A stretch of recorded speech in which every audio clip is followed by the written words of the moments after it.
We'll do that all over again. Why is my machine not working very good? It's just how machines are.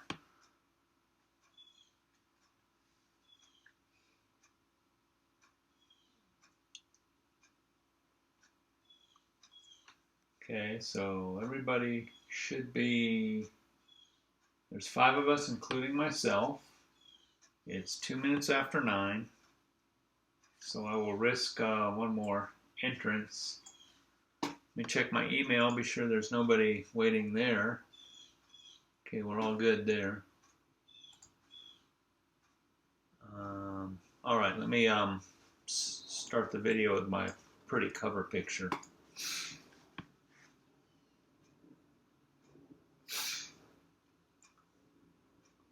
Machine is running very strange. Good morning. Welcome to lesson 15 of CE 5361 Surface Water Hydrology. And the topic for today is to work through a couple of examples of HEC-HMS and unit hydrographs. Less so on unit hydrographs. We're simply going to supply information to the program, but more so on building HEC-HMS models ultimately for some practical application later in the week and next week. In the background part, we've covered nearly all the pieces that make sense in a surface water hydrology context if our goal is going to be to make predictive calculations about things on a watershed. We've studied that the watershed is the basic unit of behavior, and the watershed has properties such as area, slope, path lengths, soil cover, and we've learned places on the internet and in paper documents to quantify those features of a watershed, given that we know where in the world it is and we can get some kind of aerial imagery, which today with the use of Google Earth is not such a far-fetched idea. Aerial imagery, relatively recent, is straightforward to find on a computer. But we have a couple of pieces remaining. So we've looked at rainfall, which is the input that drives the behavior. We've touched on the energy budget, which is the true driver, so the sun drives everything. However, that's not always useful in a surface water hydrology modeling context. Namely because although the data are available, we don't have good tools developed yet that convert solar radiation fluxes directly into hydrologic response, other than evaporation.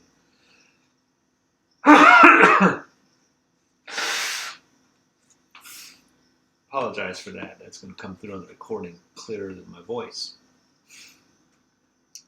We've also examined the evapotranspiration process and have postulated a couple models that would be useful in a simulation context. Those were Blaney-Criddle, Thornwaith, and Turk's model. And of the three, probably Blaney-Criddle and Thornwaith are the more commonly used in a hydrologic modeling context. Unless we're looking at hydrologic science in great detail, then we may choose other tools. We looked at infiltration in terms of the green ant model, the Nrcs curve number model, and the initial abstraction constant loss. There's others. They're all attempting to do the same thing, which is to quantify the fraction of incoming input of precipitation that is lost into the soil, and then the fraction that remains that can become runoff. And that fraction that remains that become runoff is called excess precipitation.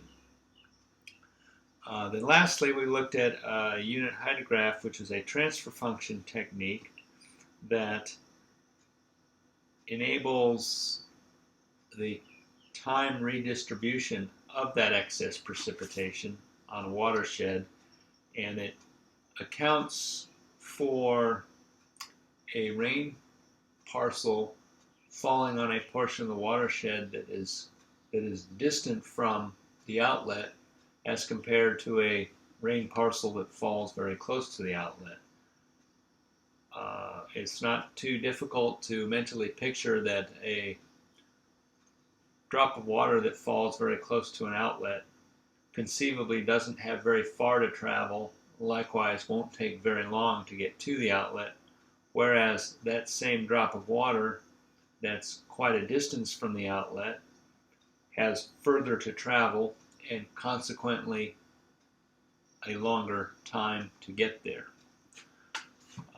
So that was the purpose of the unit hydrograph, and we studied a couple of different ones. We looked at just empirical unit hydrographs that were determined by analysis of rainfall and runoff information.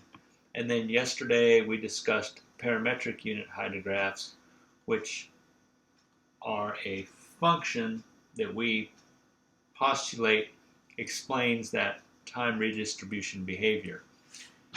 And then we applied that function in an analytical sense to infer the values of the parameters of that function. So that's where we are as of today. And then at the end of last time, I went through some slides that showed an example, and I'm going to work through that example slowly so you have something to look at as you're trying to get sleep at night. So you have something to follow as you're working through these on your own. So let me escape from this one slide. And the first example is not the one that's showing up here where the cursor is. So I'm going to go back to our lesson number 14 from yesterday and at least bring up the example for my own purposes. Go to presentation, lesson 14, fire it up, and it's down near the bottom. There we go.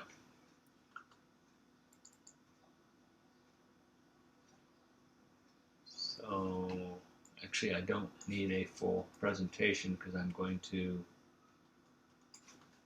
you'd think as many years as I've used this software I'd know how to do it effectively. Okay, that'll work. And with any luck, I'm using my stream real estate correctly. So we're first going to work through this example. On the class server in lesson 14, that example should show up in, I think, data in lecture, and it should be example_hec.zip. So the zip file contains all this information here. I'm going to go to the shared modeling site, but I bring that to your attention in case you're going to work on it on your own. We're going to build it from scratch, but we have this as a backup, which is not always the case in real instances. So let me bring up the website, and so we go to the main website, and we endure its loading. We go to Share Hydro, and I'm going to actually work on real estate. I don't want it this big today. We can size up and down as needed. So I want to be able to have these more or less side by side. All right, I think that should be good enough. Shrink it just a touch more. Okay, and if any of y'all want to follow along, I've actually never tried having 3 or 4 people connected at once, so it's sort of an experiment. If you choose to, go ahead and connect through Hydro 1 or 5. There's only 4 of us online right now, and then Hydro Development, I've not shared any of the password with you all, so that is pretty much reserved for me, but it's the same environment. So choose Connect, get my normal warning message. No,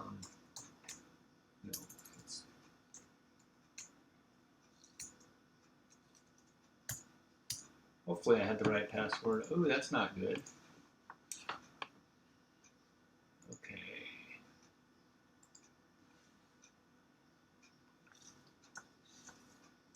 I may not be able to demonstrate it if I can't remember my password.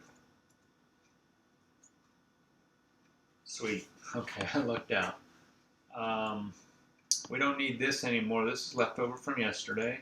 So I will quit my R session. I hope I don't regret doing that now. And sure, save selected. I also need to modify the way it's rendering. Full screen settings.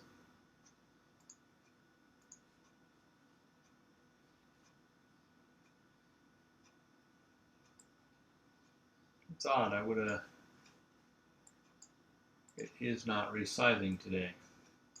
So I'll manually resize it. It's good enough.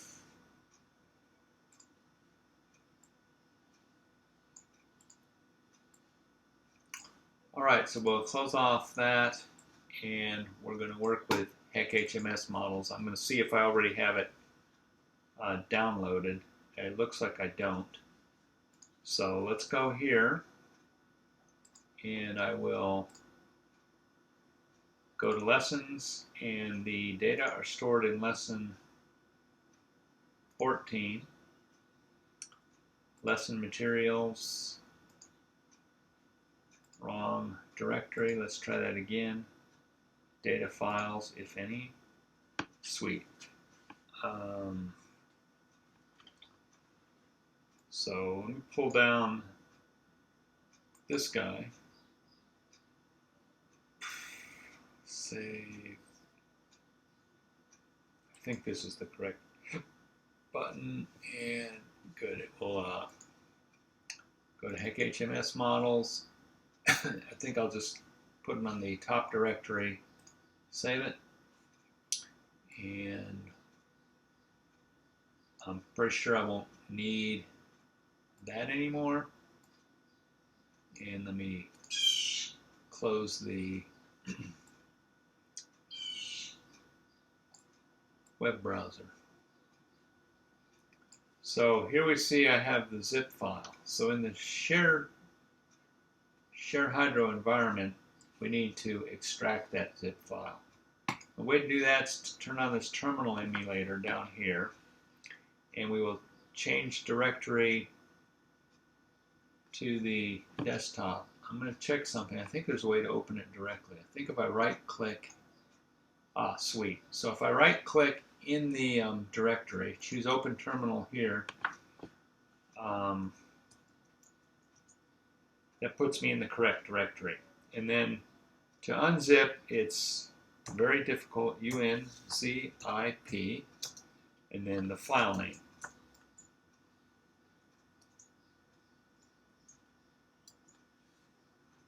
And it should unzip there, and there's example.hec, and it has all the same information as before. Okay, so that's my backup. I'll go ahead and delete the zip file. Ta-ta for now.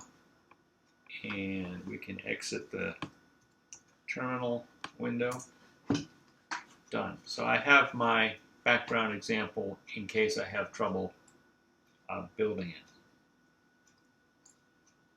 So now we will start the HEC-HMS modeling process. So we're going to use HEC-HMS. We're going to apply parametric unit hydrographs, and we're going to try to do user-specified unit hydrographs. And we'll select parameters that fit the observation. We're going to use the parameters for the watershed in example 6.2 of FHWA highway hydrology, which I assume that you all have taken a look at. And here's what we get from example 6.2. Area is 0.39 square miles.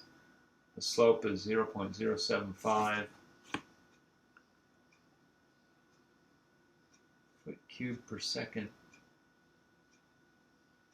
Oh, that's not a watershed slope. That's a slope of some of the rainfall time series. No wonder I was confused yesterday. So we'll start here with the only thing we know is the area. We have precipitation and direct runoff are given. And so we will first build a model and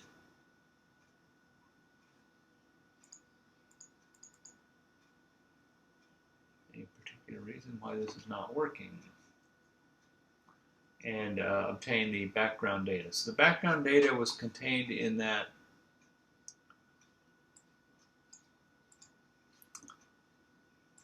data files example7.xls. I'll go ahead and open it on a Macintosh because it won't run on the Share Hydro server because there's no spreadsheet application installed there.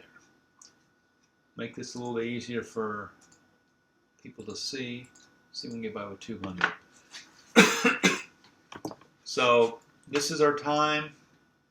These are our rainfall intensities. These are rainfall depths. So intensity and depth are the same information. And then here's the runoff for the watershed. Empirical unit hydrograph is for later part of the example. So we will stipulate that we've prepared these ahead of time. And I think somebody just joined the meeting, so now I have to figure out how to let them in. I hear you. I've got to find you, people.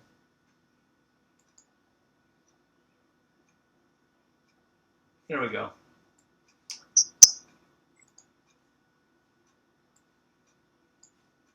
So now we will start the example. So we start our HEC-HMS program. So I've just started it, and now we're waiting on it to load up. I think I started it.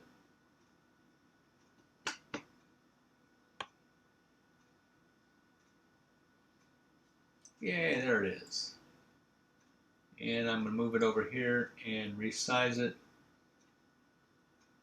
so that at least it's big enough to see. Leave enough room to get to the background directory if I need to. I want to create a new example, a new project, so I'll select new. We're going to call this lesson, today's lesson 15. I'm going to put -1 because it's our first example. Example 1, lesson 15. So what I'm typing now is just descriptive. So there's the program doesn't care if I provide description or not. I've selected US customary as my default unit system, and I'm sort of hoping that it doesn't pull its usual commercial program stunt to change back to something else. So I hit create, and I've now created a project, and let's see where it's actually storing the project. So it's storing it in HEC-HMS models, lesson 15 _1, lesson 15 _1.dss. So if I go and look in my directory, there it is. I'm kind of perturbed that it changed my hyphen to an underscore, but I'll live with that. Could be worse. So the file exists, and then here's our data file, and here's our instructions for the example that we're building. Okay, so we're going to create a new project, which we have just done. And now we want to create a basin model. So we would go to Component, Basin Model Mangler, choose New, and we will call this the L15 basin, which is a stupid name for a basin, but that's what we have. Lesson 15 single. So all the hydraulics is going to be contained in this unit hydrograph model. There's no independent hydraulics going on here. It rains, the basin converts the rainfall into runoff, and the unit hydrograph redistributes that runoff in time to account for the various travel times over the watershed. And obtaining those times, we'll see in the example a way to do that. So we've created a basin, and let's open the basin, and let's see what we have here. We have a description, U.S. customary, and we're in a different system than the example shown here, but they're close enough. So as of right now, the basin model is empty. We're going to need to create a subbasin. So this subbasin will represent the one and only basin, and I think I'll just leave it as subbasin 1, and I'll leave the description blank. So we've created that. I'm going to go ahead and save it so that when it crashes, it's easy to recover. Next, we're going to need a meteorological model. So we go to Components, Meteorological Model Mangler, and we choose New. I'm going to accept the defaults because this is not an elaborate problem. I don't really need to keep careful track of different MET models. Choose that, close it. We're done. We'll open up the meteorological model, and the type we'll choose is specified hydrograph.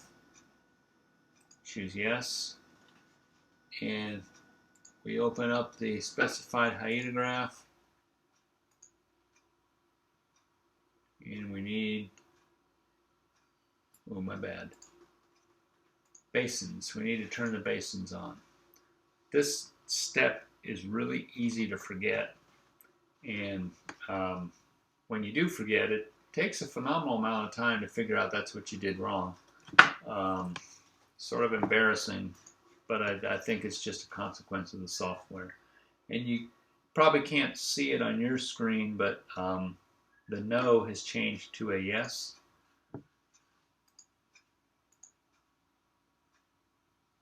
As shown there. So we'll save that. We'll move on to the next step. We're going to go ahead and provide a time series for our precipitation. So this will be the one tricky step because we're going to have to do that shenanigans of passing data through the clipboard and then from the clipboard to the program. That's strictly a consequence of using a remote server passing through port 80, which is the web browser port. So we're going to create components. Precipitation is a time series, so we choose the time series data mangler. We'll just select new, and it will create gauge 1. We'll again accept the defaults. We'll close out of that, and we'll start expanding the time series. Precip gauge 1. And now we have the same setup as the example, but what we have are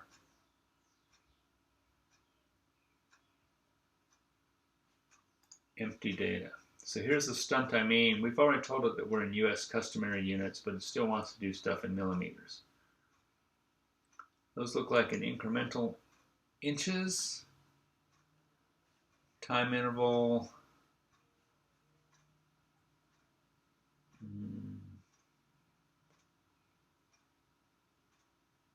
Trying to guess a time interval. I think it's 30 minutes. We'll be able to figure that out. Pun intended, in a minute or two. Okay, so we're set up. Now we have to get data into the program. So we'll go here. Oh, they are 15 minutes, my bad. Let's set the time increment correct. Works better that way. Okay, so there we go. Time increment, those are quarter hours. And we want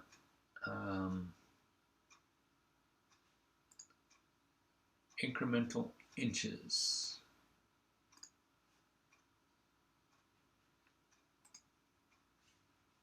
So I want to get the depth column. So we're going to go ahead and grab that column, right click, copy, go to the clipboard, paste. Looks like it's all there. Then we want to copy that.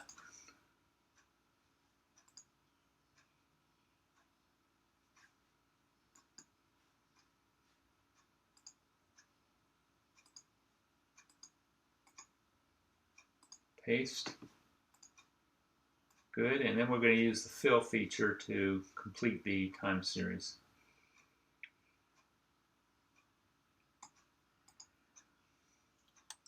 Choose fill. We'll repeat the first value.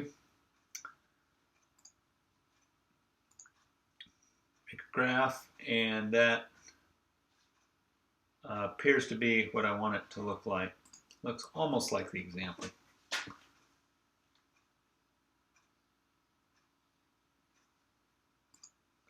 All right, let me save the work and we'll continue with the example. So we've now put in the rainfall. The next thing is we want to put in the discharge. So we pretty much repeat the process we just did. We'll go to Component, Time Series Data Mangler. We'll choose a discharge gauge, choose New, accept the default. And you'll notice the gauge is also named gauge 1, but because it's of type of a discharge gauge, they are treated as different objects in the program. Same time interval, and now we'll set it into the correct units. I believe the time interval is already correct in 15 minutes. And we want to get the runoff. So we copy that, return to our clipboard,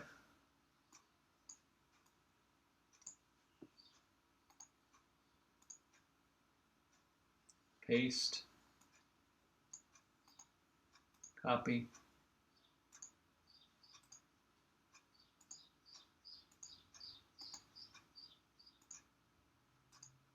and we again use the fill feature to complete it. And whether it really goes down to 0 is arguable, that this is a direct runoff hydrograph and there should be some base flow. But we won't worry about that for the time being. Use the fill feature, repeat the first value, choose OK. Verify that it made a complete hydrograph. And there's our observed response hydrograph. So what we're going to do next is we'll, among other things, we'll pick a transformation model, which is the context used in HEC-HMS. Actually, we have this warning here of 2 values, so I think I actually have to get to the bottom of why that is. There they are.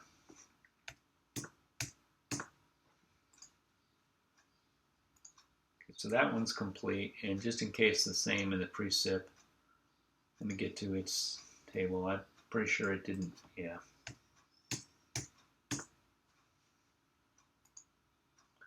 Okay, so there should be no values now. No missing values. Okay, so again, what we're going to do is we will adjust parameters in various parts of the runoff generation model until the computed hydrograph and this observed hydrograph are as close to each other as we can get them. And that would be a practical approach to trial and error of creating a unit hydrograph for this watershed. And then we could apply different storm inputs to it. So continuing with the example, we've completed this step. And now we want to select some subbasin information. So we'll go ahead and we'll specify the area of the subbasin. We'll turn on a loss model. We'll turn on a transform model. And then in the loss model, we can start with no losses at all. And we will proceed from there. So we go to our basin, our subbasin, and it's 0.39 square miles. This latitude, longitude stuff is optional for this particular way we're using the HEC-HMS. If we're integrated with a GIS, it's not optional. We're going to choose initial abstraction and constant loss as our first model. Accept the yes, save the change. Transform method, we'll start with the SCS unit hydrograph because that one only has a single input parameter that's required, which is the basin lag. Okay, so we're almost set. We still need to create control specifications. So in this case, it's suggesting that on our hydrograph, we will set the standard transform with a lag time of 30 minutes.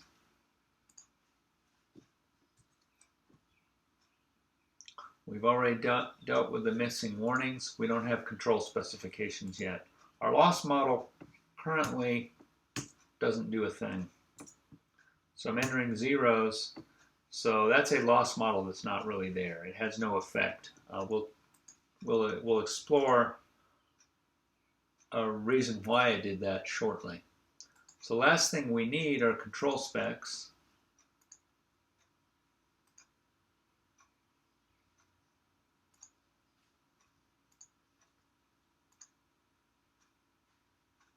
So I want to make the start and end dates agree with my time series. 01, January 2000, 00:00, end date 02, January 2000, 00:00, and we'll leave the time interval set to 15 minutes because that agrees with our way our time series is presented. Save that. So control steps is saved. Now we can go ahead and prepare the computation. We have something else we need to do in the basin model. So that's set. Options, I want to turn on my flow so it will report flow on the output of the observed flow. Now I believe we're ready to attempt to do a run. So we go to the Compute tab, we'll create a computation run, and we'll slowly go through, but we're going to make sure that it's picking up all the pieces here, which in an earlier example I failed to do, and it failed to run correctly. So the name of the run is going to be Run 1. And it's showing L15 basin, which is the correct basin model. It's difficult to see because of the color scheme of the desktop manager. But there's a L15-basin in the basin name. That is correct. Our meteorological model is MET1. That's correct. Our control file is control1, which is correct. So if we press finish, it's now ready to perform a simulation. So we've queued up the run, And to actually invoke it, we press the exploding raindrop. And so it'll either work or it'll fail, and if it fails, we'll have to diagnose the missing input values and fix them. I think I caught all the values along the ways, but we'll find out in a second. And let's see, no hydrograph gauge is set for subbasin 1. So we'll go back here, and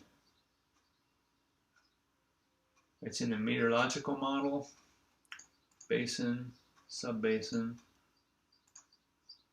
So it must be specified here. So the specified hydrograph, I never told it that subbasin 1 receives its rainfall from rain gauge named to gauge 1. Now I just did. I'll save that. I'm going to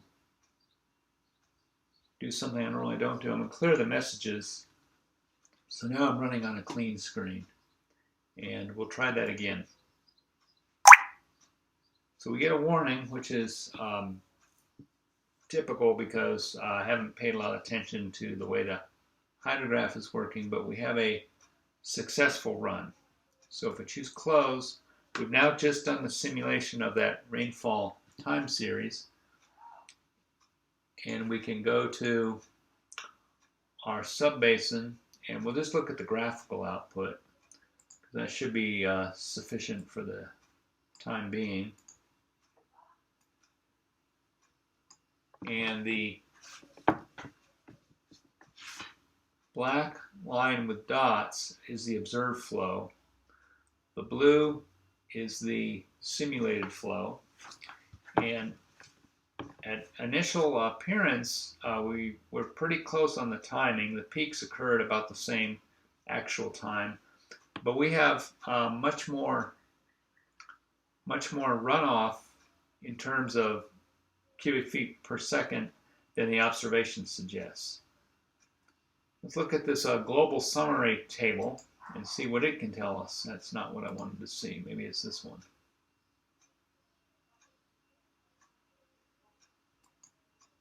That's what I wanted, the summary table.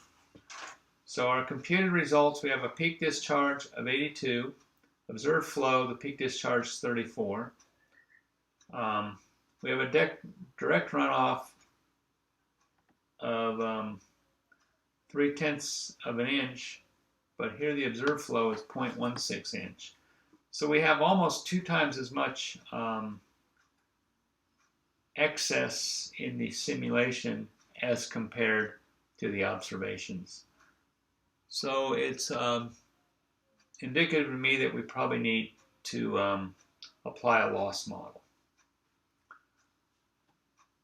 So we'll go ahead and turn on something about the loss model. And let's do an initial loss of 6/100ths of an inch. That probably won't have a whole lot of effect. So now I've changed the loss model. And if I rerun the program, we now have 0.27 inches and 0.16 inch. There's still a little too much excess precip, so we need another some more losses. So we'll put a loss rate of 0.16 inches per hour, which is pretty small, I think. And now we're dead on volume. Our peak isn't correct yet. So we can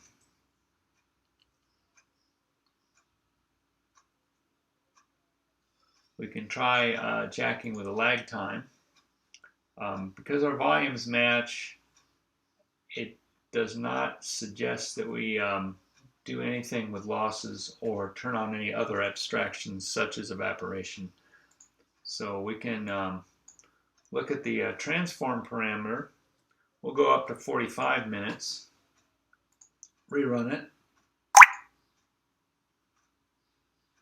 and our losses are about right, but now our simulated and observed are occurring at different times. So 1 hour and 15 minutes versus 1 hour and 30 minutes. So 45 minutes was not the right choice.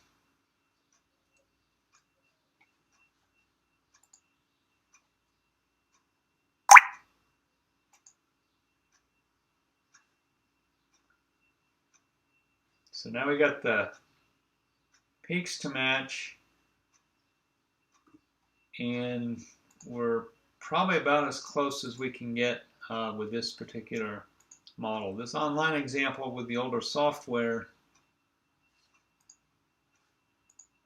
is starting at a different time. You can see that the 0 1 is higher up there. So these are slightly different examples.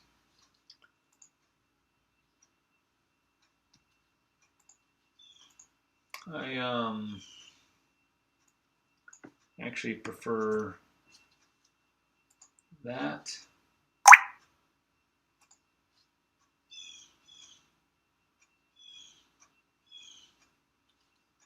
Well, I'm going to leave this at 30 minutes because that I think is the best I can do with this particular loss model.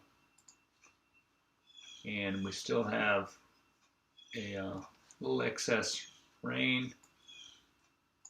Let's try a strict proportional loss.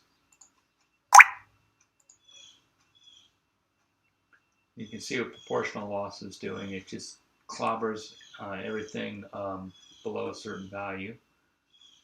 And I need just a touch more. Okay.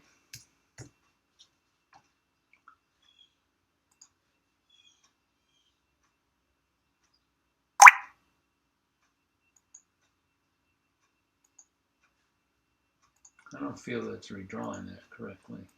115, 115. Nope, we're still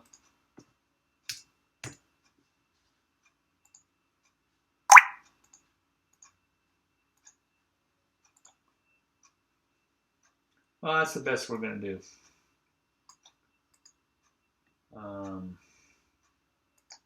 So we can't, our computed peaks on the high, God, it's almost 25% too high. But we're good on the volumes. And that would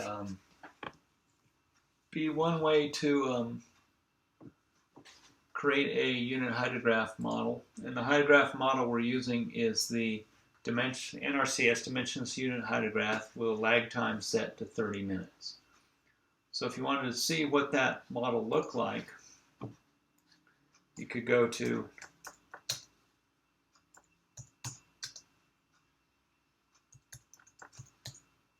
see what that gives us.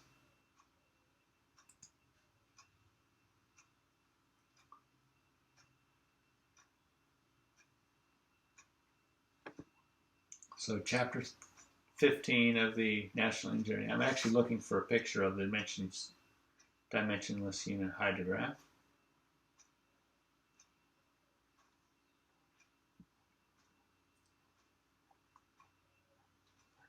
And as we get down here, so here's the dimensionless unit hydrograph, and what the standard one is that Q over QP, the value of QP is 484 cubic feet per second per inch per square mile. And on the horizontal axis, T sub P is, in our case, set at 30 minutes. And so the vertical and horizontal axis get rescaled. But this plot is the unit hydrograph. So in some sense, we have effectively calibrated the hydrograph for that example watershed, and then this is what it would look like.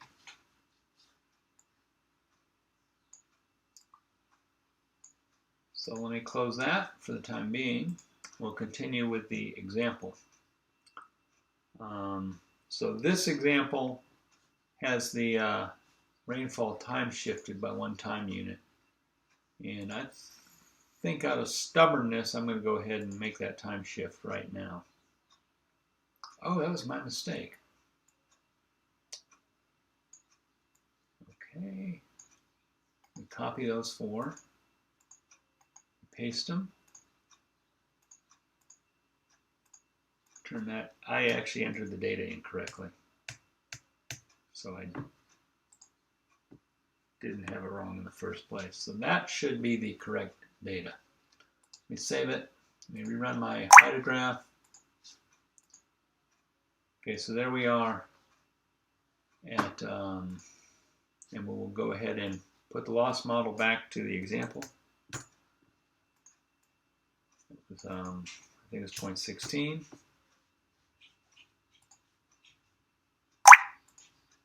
We'll put the transform back to 45 minutes. Yay, okay, that's a that's what I was shooting for. Actually, that's a good learning point there. The software makes it pretty easy to put data in, and consequently makes it really easy to make simple mistakes. I pasted the time series 15 minutes incorrectly, so that happens. So now our peak discharges agree within a few percent. Our volumes are dead on by design, actually. And so that is our, there's our first model. I'm going to save that again, because when it works, you don't want to give up on it. So what we've just fit is the dimensionless unit hydrograph. And it looks like if I choose 45.3, I can actually get the discharges dead on. I'll go ahead and do that just for grins.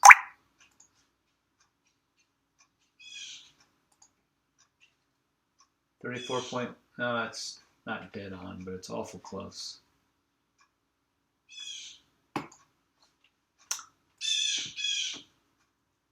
So let's try a different loss model. In many cases, that's the scientist's choice, which loss model they want to use. A common loss model used in the US is the Nrcs curve number model. It has some attractiveness from a user point of view in that it's fairly straightforward to specify a curve number for an area of interest. We can use the web soil survey to essentially, it doesn't report curve numbers directly, I don't think, but it does provide enough information to rapidly determine a curve number for a particular study area. So we're going to leave the initial abstraction alone, but we'll change to a curve number loss model. So that's done here. Choose curve number, it issues a warning, and we are done. And now, if we don't change the initial abstraction, put a curve number of 98.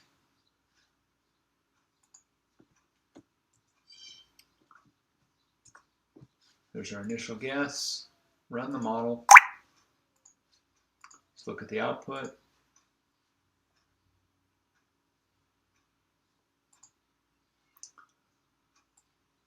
In this case, the computer results is 30 CFS. Peak discharge is, the observed peak is 34. Our volumes are pretty good. And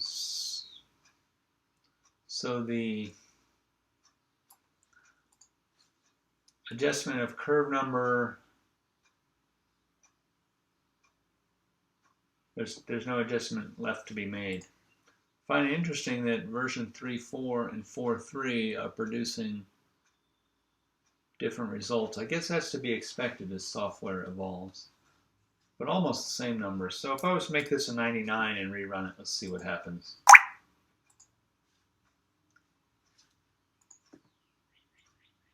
Nothing good. So 98 looks like the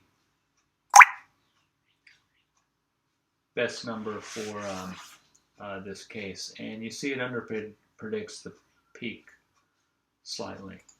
Then we could consider a different loss model. Look at the Clark unit hydrograph, because we're just following the example. So in that case, we would switch here to Clark. Who is it even offered?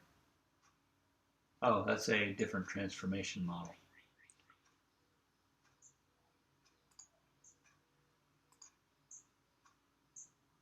Clark unit graph. Choose yes. So now the Clark unit hydrograph has some different inputs, and we would have to read about what those are. So we have a time of concentration of 1.52 hours and a storage coefficient of 0.05 reciprocal hours. Save that, run it, see what that does. So that matches the volumes pretty good. It's dead on the peak discharge. And if we were to look at a graphical representation, we can see that the difference is when the peak occurs. So if we were to knock off 2/100ths of an hour of concentration time, we're still 30 minutes off.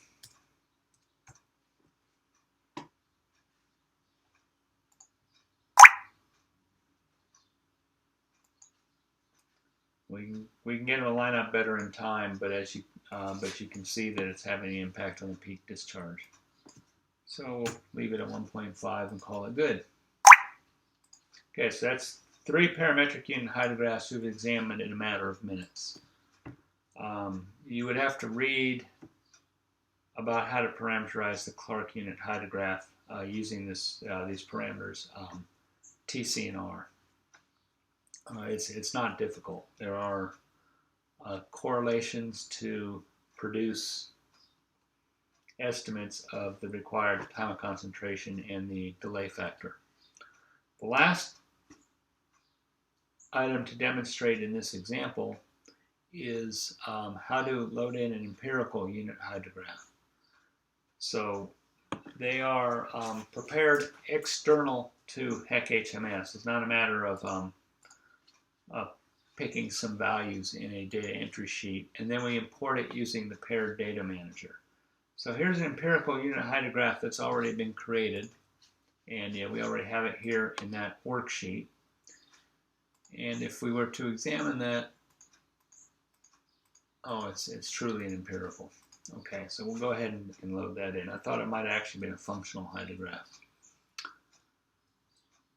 So in the paired data manager, we're going to have a time series and then a pairing with a discharge.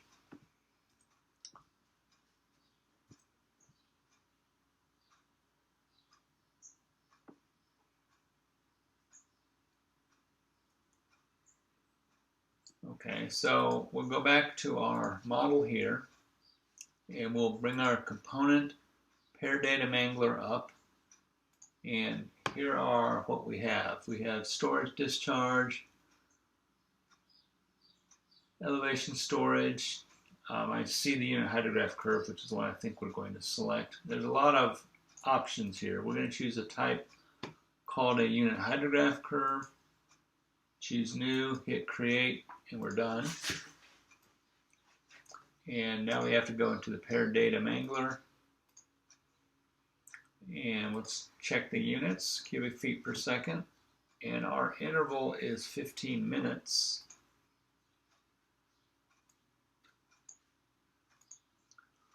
Our unit hydrograph duration is, we'll have to probably trial and error that. I think the duration is 2 hours and 45 minutes.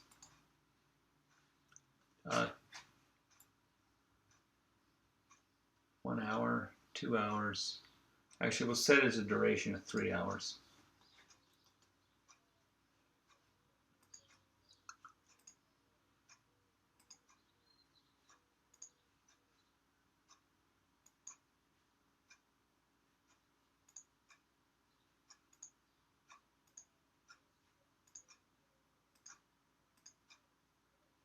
And it does not look to be working correctly all of a sudden.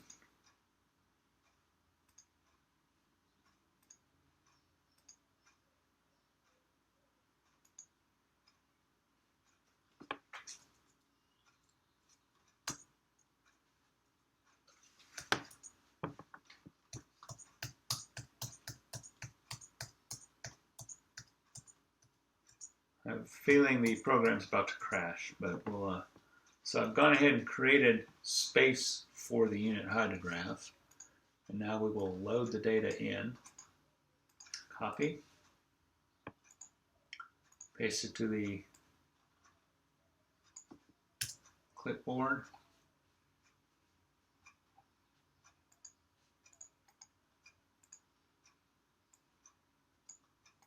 Copy that.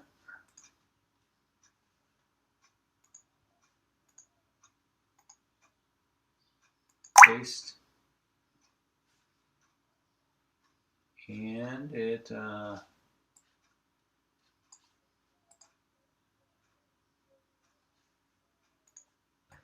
didn't accept the input.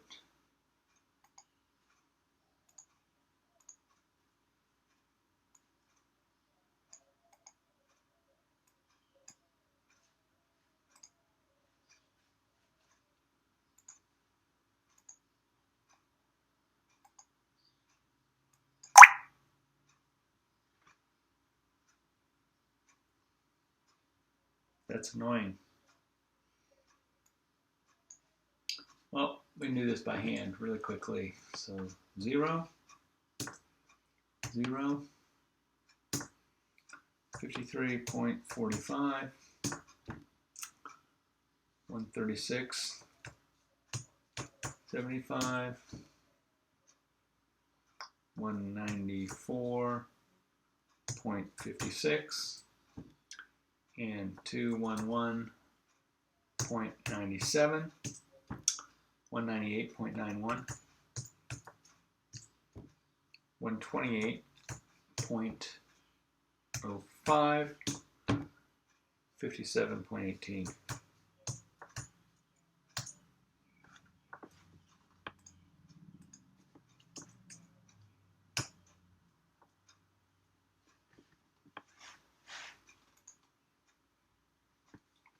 All right, with any luck, it actually saved it. So let's return to the example, and we will change our transform model to the user-specified hydrograph. So we do that by going back up to here. Transform method is user-specified unit hydrograph. Choose yes. And then it should ask us where it is, unit graph 1. And I have no idea what the passes is. I'll leave the default. And we will pray it actually runs. Cool. I was expecting it to fail. So let's look at the results.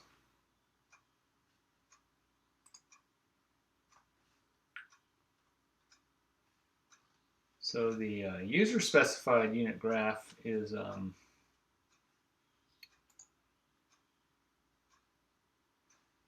pretty ambitious. We have to adjust it so that it's producing the right amount of runoff, because that hydrograph was empirical. It was based on some particular storm, and we don't actually know the storm depth.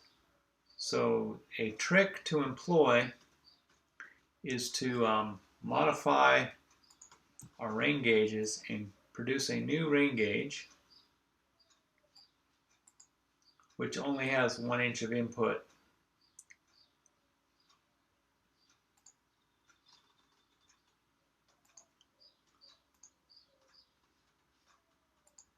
So we'll go to gauge 2 and put it into the right units, inches. It's going to produce 1.0 for 15 minutes, and 0 elsewhere.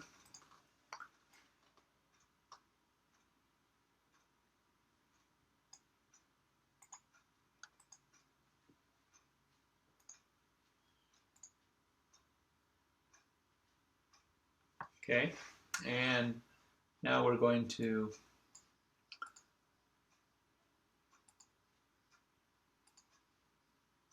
tell the model to use gauge 2. Hit run. Okay, so our 1 inch of input produced an enormous amount of discharge, and let's make another change. We have a little bit too much runoff for the time being.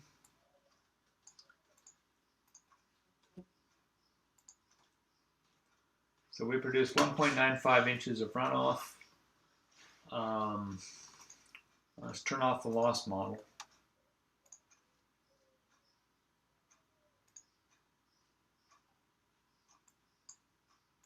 None.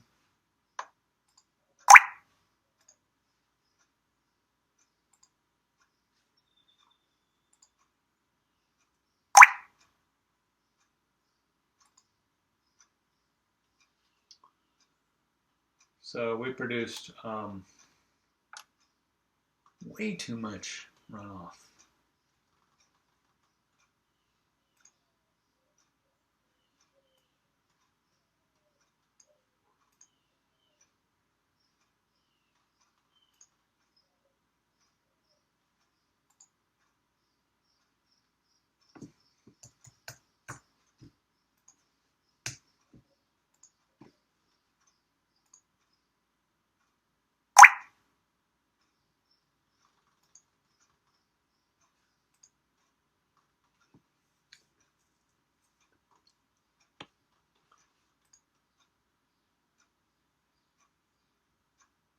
I have something wrong in the example, so I'm going to stop it here and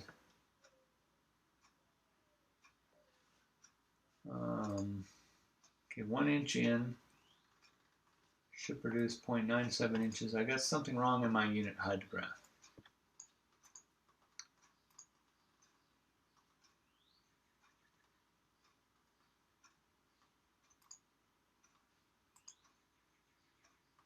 So that's correct, but it's producing way too much cubic feet per second. This should be at 212 or something, because by definition this hydrograph is for 1 inch of depth put into the system.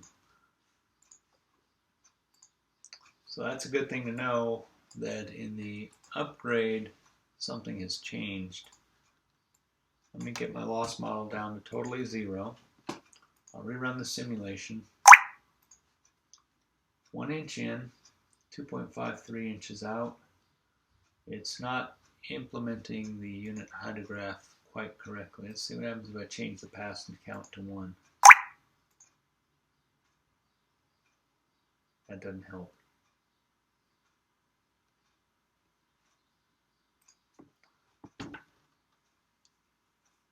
Oh.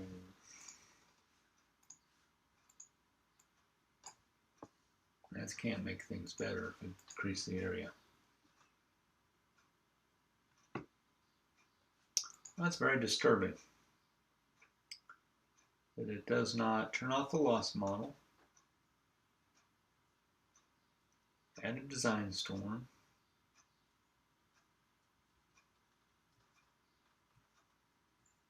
well, whatever we have there is not a unit hydrograph.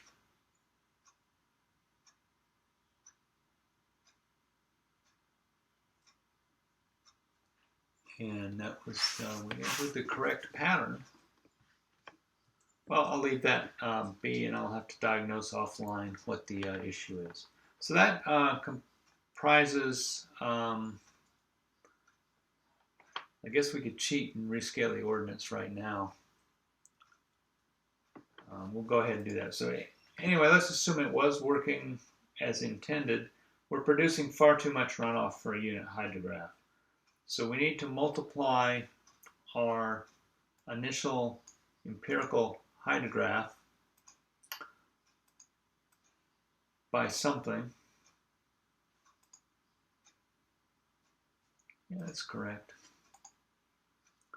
And we can use the fill tool, and we can multiply by a constant. So the constant we want to multiply is 1 divided by 2.53. Its constant's about 0.5.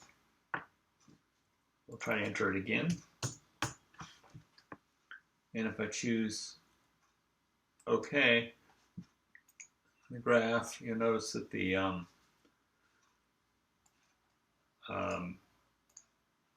heights change, the ordinates change.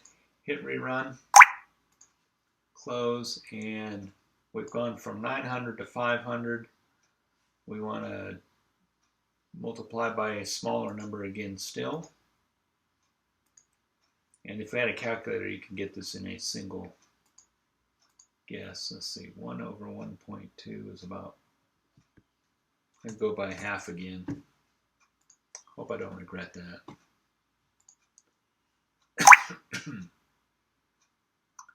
Okay, that had impact. So now I want to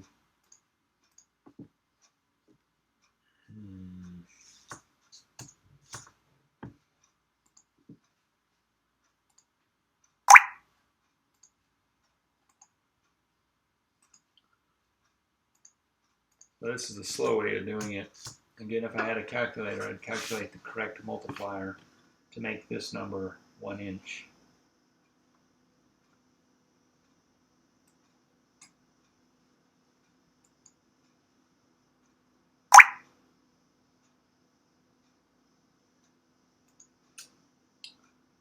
Looks like I just completely clobbered it. That's pretty hilarious.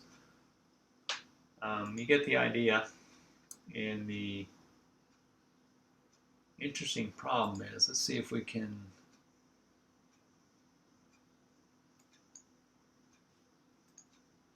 hopefully my last save. No, I completely destroyed the unit hydrograph. But by adjusting the weights of the unit hydrograph, we can get it to produce exactly 1 inch of runoff. And at that point, that is a unit hydrograph. Then you go back to the actual rainfall for your problem and can apply it and use that to predict future behavior. So that concludes lesson 15. I was hoping to do a second example based on Ash Creek watershed. We'll take some time tomorrow and do that, and I'll have all the data prepared, so I'll have the whole system prepared. We're going to repeat this example in swim tomorrow. So thank you for your patience and attention, and I'll see you tomorrow, and have a great afternoon. And in the time now it takes me to end the meeting, I'll wait about 30 seconds if there's any questions, and then I will end the meeting. Oh, nobody told me to turn on the recorder. Looks like it was recording, so we're safe there. Okay, well, very good. Have a good afternoon, everybody, and we will continue with this tomorrow. Tomorrow we're going to use swim to do this same example. Swim will have to be managed a little bit differently, as you'll recall, because we have to mess with watershed widths. So have a great